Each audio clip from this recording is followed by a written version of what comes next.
After sinking over 100 of hours, obtaining almost every item, exploring every corners of the map, and playing every vocation with unique builds.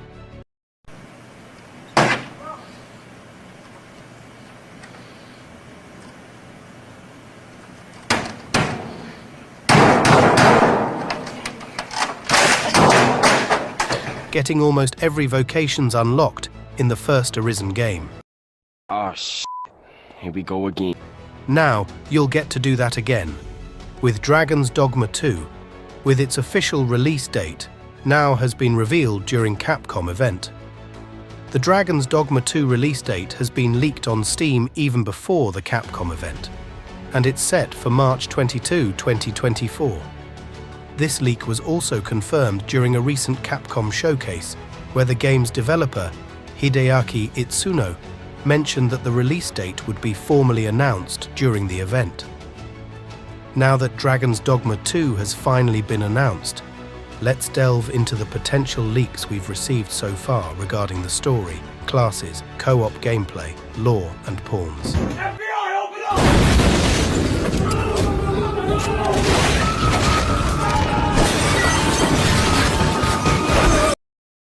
I've organized all the leaks in chronological order, and I'm eager to hear your thoughts on them because personally, I found them incredibly intriguing. So, let's jump right in and discuss what's in store for us in this highly anticipated sequel. The recent Dragon's Dogma 2 gameplay showcase has revealed exciting details, including a new side quest, character creator, new monster Talos, and the introduction of the new Trickster vocation. The trailer and gameplay breakdown have provided a glimpse into what players can expect from the highly anticipated sequel. One of the most interesting aspects of the gameplay demonstrated was a new class called the Trickster. This class appears to be a rogue with a focus on necromancy, using a censer, which is a medieval flail, to fuel an army of minions. In Dragon's Dogma 2, vocations are super important when you're out exploring in a fantasy world. The Trickster is a supportive role, an exclusive vocation available only to the Arisen. The Trickster vocation wields a special weapon called the censer to create smoke and conjure various illusions to confuse enemies into fighting against themselves. The Trickster can also increase the party's power for a limited time.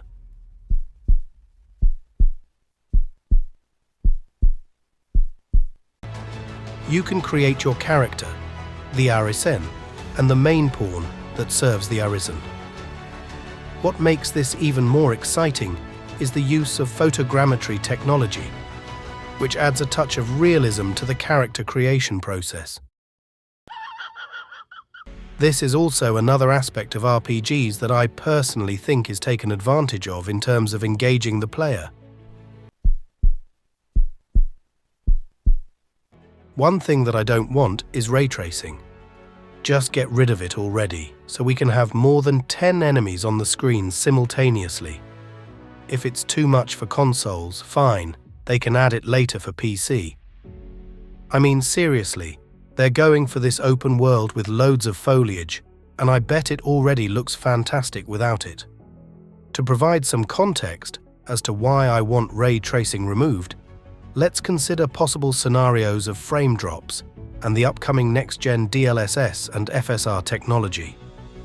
Firstly, the inclusion of ray tracing in games can lead to a decrease in frame rates with low-end GPUs, resulting in a less smooth and immersive experience.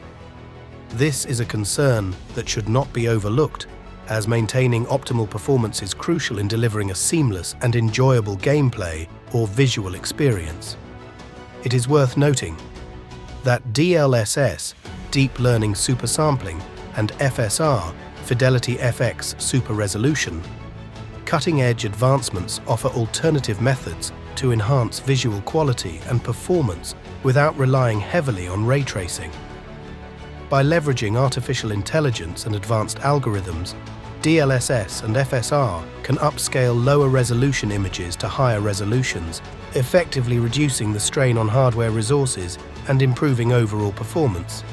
Now, if you go to Steam page and scroll down to PC system requirement details, the minimum system requirement for playing in 1080p 30 frames per second, with no ray tracing, you'll need an Intel 10th Gen 6 core 12 threads processor, and minimum GPU requirements is GTX 1070 or AMD 5500 XT with 8GB VRAM for 1080p 30 FPS. I'm sure it's normal requirements, I get it. But there is a big surprise. Here, if you zoom in below, system requirement page, if you want to play ray tracing turned on, remember, for 1080p 30 FPS, you'll need NVIDIA GeForce 2080 Ti or from AMD 6800 GPU card. For recommended system requirement is kind of weird because to play 4K resolution at 30 frames for second with no ray tracing. Enabled, the processor required is from blue. We see it's Intel i7 10700 with 8-core 16 threads, but from Team Red, we see it's Ryzen 5 3600X processor with 6-core 12 threads and for the graphic card. From Team Green, NVIDIA GeForce 2080, and from Team Red and Radeon 6700 card that does not support ray tracing in the first place. What makes this weird for me is both minimum and recommended system requirements for enabling. Ray tracing, you'll need the same cards I already mentioned above, both playing in 1080p and 4K resolution. If anyone understands what's going on here, please explain to me how this is not weird in the comments below.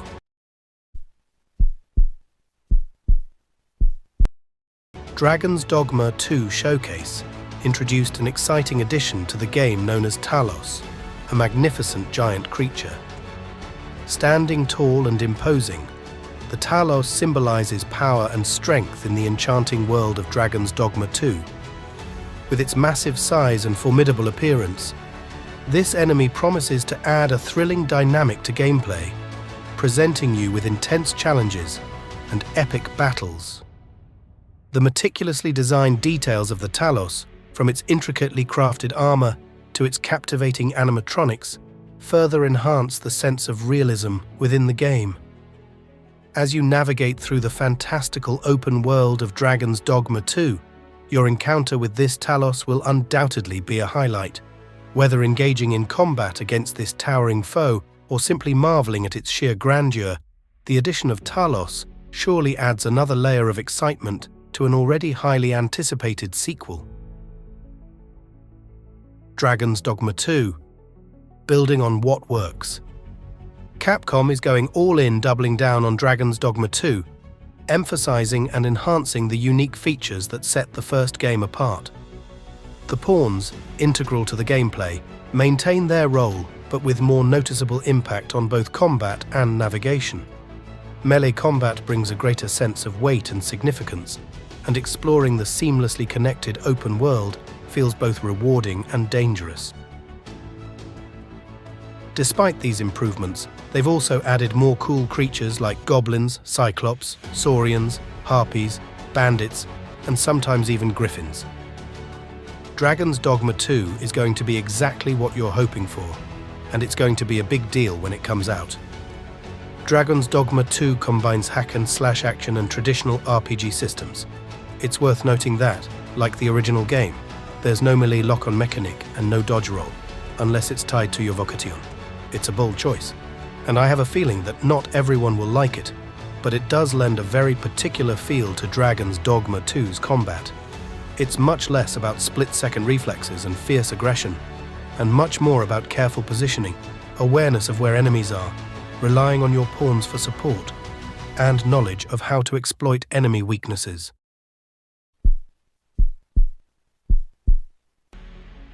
As the Arisen, you find yourself caught in the middle of this intense power struggle, with both kingdoms vying for your allegiance. The Kingdom of Vermund, driven by their desire for control and dominance, has cunningly placed a false Arisen on the throne. This impostor seeks to manipulate your destiny and use your powers for their own gain. They will stop at nothing to maintain their grip on power, even if it means resorting to treachery and deceit. Meanwhile, in the Kingdom of Batal, Fear and superstition have led them to believe that the Orison is responsible for all misfortunes that befell their land. The people are desperate for someone to blame, and they see you as a threat rather than a savior. The kingdom's leaders will go to extreme lengths to eliminate what they perceive as a curse upon their land. The game will have various characters with daily lives who may ask you for help, leading to quests that deepen your relationship with them. Pawns can guide you if they have knowledge of the quest. One aspect that will greatly benefit from the RE engine is the graphical fidelity. The engine's ability to render lifelike environments, detailed character models, and breathtaking lighting effects will undoubtedly enhance the game's visual appeal. With its richly crafted world filled with vibrant landscapes, dynamic weather systems, and intricately designed creatures. Moreover, the RE engine's expertise in creating atmospheric horror experiences could lend itself well to Dragon's Dogma 2. While not strictly a horror game, Dragon's Dogma has always embraced dark and mysterious elements within its narrative,